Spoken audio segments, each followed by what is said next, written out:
ఆవు నీతితో వెలుగుతున్న దీపం కానీ నువ్వుల నూనెలో వెలుగుతున్న దీపం మించి కానీ పొగ వచ్చినప్పుడు ఆ పొగ పూజ చేసుకుంటూ లోపలికి వెళ్ళిందనుకోండి, యమధర్మరాజు గారు ప్రీతి చెందుతాడు, శనీశ్వరుడు ప్రీతి చెందుతాడు. శనీశ్వరుడు హృదయ కవాటానికి అధిపతి. ఆయన గుండె కొట్టుకోవాలా కొట్టుకోకూడదా ఆయన నిర్ణయం చేస్తుంటాడు. ఇప్పుడు ఆ దీపపు పొగ వాసన చూస్తున్నాడు అనుకోండి, హృదయ కవాటం మీద అనుగ్రహం ఉంటుంది, ఈశ్వర కటాక్షం ఉండి గుండె కొట్టుకుంటుందంటే ఆరోగ్యంతో ఉంటాడు.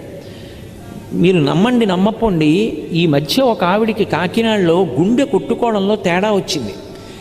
ఎంత వేగంతో కొట్టుకోవాలో కండరాలు అంత వేగంగా కదలటం లేదు, ఎక్కువ కదలకూడదు, చాలా జాగ్రత్తగా ఉండాలని చెప్పారు. ఆవిడ కొంతకాలం నువ్వుల నూనె దీపం పెట్టి దాని మించి వస్తున్నటువంటి పొగని ఏ పూజ చేయకుండా, భర్తగారు పూజ చేసి వెళ్ళిపోయారు.